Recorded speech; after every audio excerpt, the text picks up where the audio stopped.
Chapter 2, My Sucking Chest Wound, November 19th, 1987. I didn't come from a line of cops. I wasn't raised in the projects, and an alcoholic father didn't beat me. I grew up in white, middle-class America with a bike and a baseball glove and family vacations. I played football and I played it well. I went to college as a wide receiver for the Arizona Wildcats. In that first year, 1982, I showed up at fall camp for 2 days in a 100-degree hellhole in Douglas, Arizona. The practice field was smack in the middle of the desert. Turf, sidelines, 1 or 2 feet of desert scrabble, and then cactus.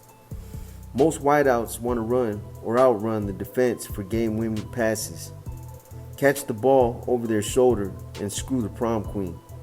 I wouldn't have minded the prom queen, but I wasn't that kind of receiver. The coaches knew this, and they put me at number 6 on the depth chart. That had to change. I jumped in the play rotation whenever a slant over the middle was called or a crack on a linebacker was needed. I got the dog's snot beat out of me, down after down. One play, I got an out route and the ball was overthrown. I ran out of bounds into the desert and dove, grabbing the ball but landing in a patch of cholla cactus, which are the nastiest of all cacti. I spent the rest of practice with the trainers pulling needles out of my face and arms with pliers. The other players laughed at me because what fool chases an overthrown into a cholla? I checked the depth chart the next day. I'd taken the first spot, and for the rest of my college career, I wouldn't give it up to anyone, no matter how fast he was. By the time I graduated, I was all Pac-10. I was lightly scouted, and I went to the NFL Combine. But for the minute I walked onto the field, I realized that my chances were slim to none. One scout put it perfectly. He said, "I can coach these guys to catch like you, but I can't teach you how to run faster." Next to the guys coming up that year, I looked like molasses poured into cement. Guys like Vance Johnson, Al Toon, Andre Reed, Eddie Brown, and Jerry Rice. I knew I could cobble together a career of 2 or 3 years, but every year I'd have to reprove myself in camp, and at best, I'd be a 3rd or 4th string option. My dreams were crushed, and I didn't know what to do. I'd gotten too used to crowds screaming for me, too addicted to adrenaline to just let it go. Eventually, I turned to law enforcement. I was young, and I bought into the Hollywood vision of being a cop. I considered the FBI and the Secret Service, but ultimately, I ended up at the Bureau of Alcohol, Tobacco, and Firearms, ATF. This was where I transformed from star college athlete to hardened undercover cop. It happened on one of my first training missions, and it went down like this. We got a warrant for one Brent Provisgard, who had just gotten out of prison and was rumored to be in possession of a used .38 Rossi. We were going to bust him on ATF's bread and butter violation, felon in possession of a firearm, 18 U.S.C. section 922 G1. I was assigned outside perimeter cover with my training officer, Lee Meller. We rode in a crappy 1983 Monte Carlo. We interviewed Provisgard's mom at her house south of the Tucson airport at the intersection of Krieger Road and Old Nogales Highway. She said he wasn't in and that he'd be back sooner or later. We left and staked the place out. What Miss Provisgard declined to tell us was that her son had sworn he'd never go back to prison, and that he was out in the Tucson scrub shooting his .38. He came home on his motorcycle. We swarmed and he bolted on foot. I took off, passing everyone and disobeying orders to stay back. While a 4.6 in the NFL is nothing special, it's 6 speed for a cop. It was a full-blown foot chase, but he knew the area and I lost him. I reassembled with my team and they ribbed me about how I was supposed to be some sort of star athlete, but I couldn't catch a 150-pound junkie in motorcycle boots. No wonder I was in ATF and not the NFL, that kind of thing. As we restaged, a neighbor yelled from her window that she just seen Provisgard. We took off. First rookie mistake. No matter how out of breath you are from chasing a perp, never ever take off your ballistics vest when there's a lull in the action. Which is exactly what I had done. The team split up. I walked behind our much-loved boss, Larry Thomason, through an overgrown track between the development and the road. Tall grass and low trees were everywhere. We crept past the hidden province guard.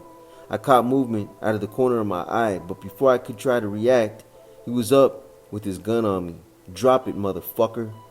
I knew better. I held my gun, a .357 Smith & Wesson revolver, at the ready position, pointed to the ground at a 45-degree angle. He cocked the Rossi's hammer, yelling, "Motherfucker, I will kill you where you stand. Drop the fucking gun." I holstered my revolver and put my hands in the air.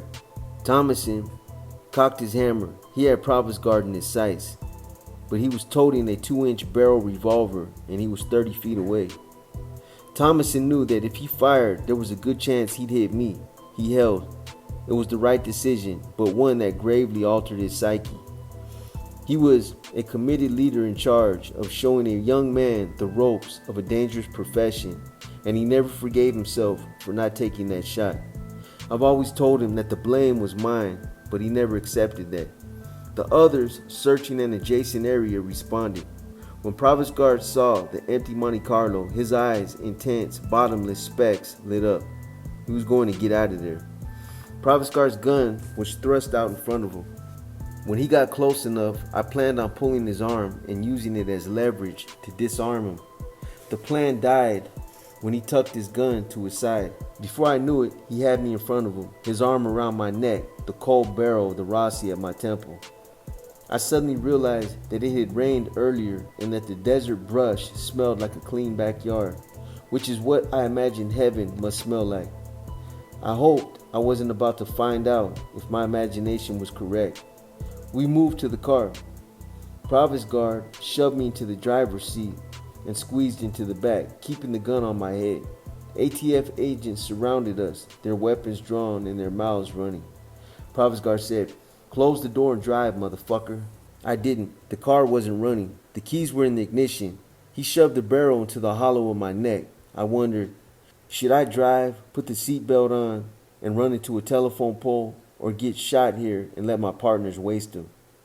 Or hope one of them gets a clean line on him right this second?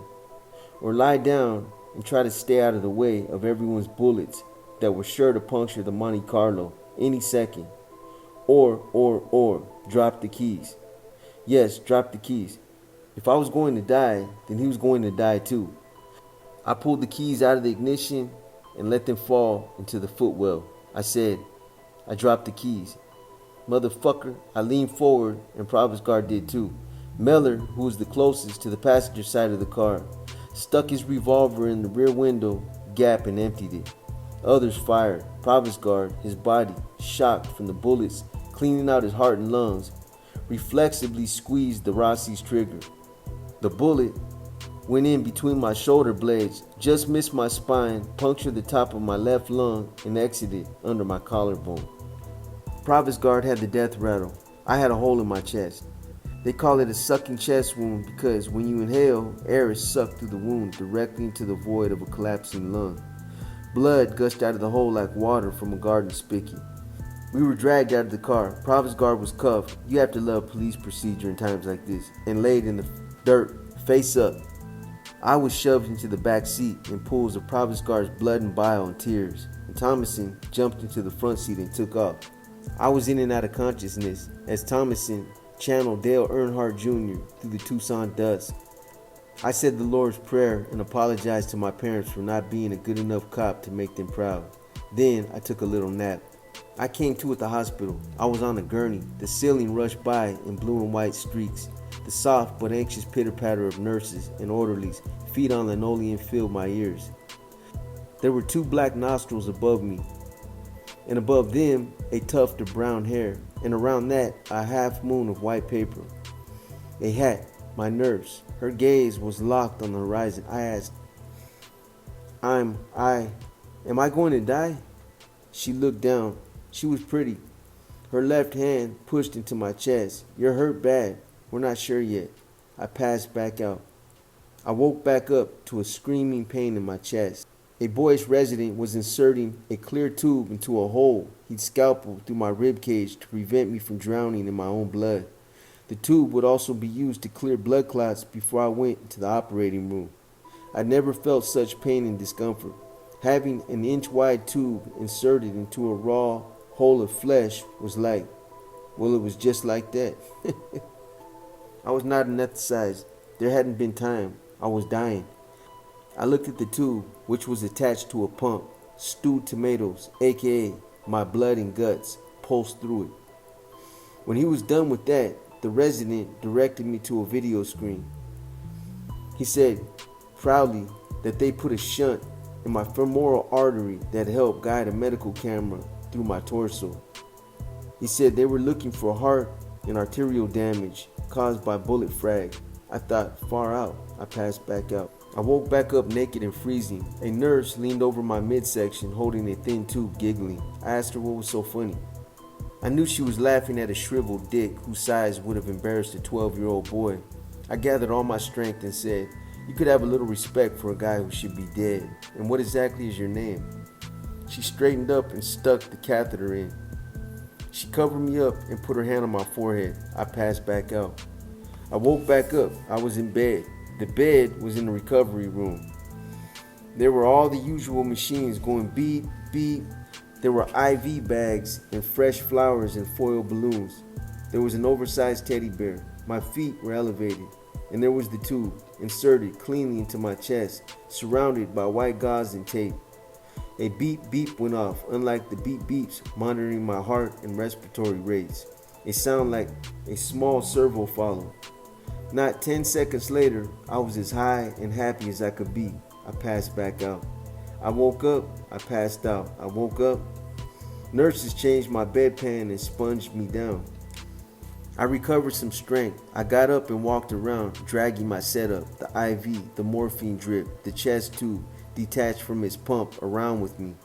After a few days, I could walk up and down the hall once. After a week, I could walk around the recovery unit. Being so weakened was a new experience and a definite low point. It's truly humbling to be reminded that ultimately we're just a body. The mind gets a lot of attention, but it is housed, for better or worse, in such a fragile thing. The body goes and, well, who knows? This is why I believe in God. I prayed. I've always been an imperfected Christian. I prayed for my family and for myself. I prayed I get to go back to the streets, to go back to work. As I improved, I began to spend equal amounts of time awake and asleep. I befriended Dr. Richard Carmona, the surgeon who'd operated on me. He was a high school dropout who enlisted in the Army, joined the Special Forces, became a decorated Vietnam vet, and then returned to civilian life, where he took up a career in medicine. He was the head of the trauma services in Tucson and moonlighted as a SWAT operator with the Pima County Sheriff's Office. Not 10 days after I came in, he was shot himself while executing a warrant. He made a full recovery and eventually went on to become the 7th U.S. Surgeon General. Gaining Dr. Carmona as a friend was one of the best things that came from my getting shot. People visited, they stayed too long. My mother cried. My dad, shocked and pale, said he was proud of me, even though I pointed out that I'd been a fool. We agreed that I'd been lucky. Other people came, college buddies, cops, my first wife who I'd married out of college. The pump attached to my chest tube ran non-stop. It cleared my wound of clots and errant blood, emptying the stuff into an otherwise white bucket by my bedside. When people stayed too long, I wiggled until the suction caught something, expelling it into the bucket like a tiny abortion. That usually sent them packing. I got deathly bored. You can watch only so much TV, and the flowers die if they're not watered. I didn't do a good job of watering them. The balloons deflated. It's as if these things are brought to give their meager life forces to your recovery, dying along the way. I was being reanimated by withering roses and expiring helium. Hell, morphine makes you think funny things. I developed quite a taste, no doubt. I was in excruciating pain, especially the first week. But after that, it was more recreational than essential. My morphine bump was self-administered, but limited by a timer. I couldn't hit myself more than once over a 3-hour period. So I secured the switch with some medical tape from my IV, and I'd get a narc bump whenever the timer went off, awake or asleep. I had some wild dreams. It was heaven. The director of ATF called. He called me his golden boy. I didn't like being called a boy. I was 26. He said he'd heard good things about me and that if I played my cards right, I could have his job one day. He told me to get well soon and get back on the job, that they needed more guys like me in ATF. I thanked him and hung up. At night, I wake up from time to time. I had a funny feeling. The lights were low, the machines beeped. As I got better, there were fewer and fewer of them in the room. A good sign. The feeling I got was a new one. It was a rush I'd never known. On the football field, I've been hit 1,000 times by hundreds of guys my size or bigger.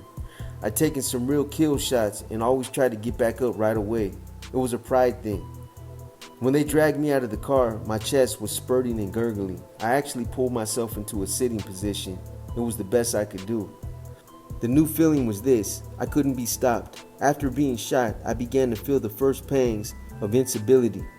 The rush of near death did something dangerous to me, though I couldn't see it at the time. I didn't want to get shot ever again, but I wanted to get as close to that flying bullet as I possibly could.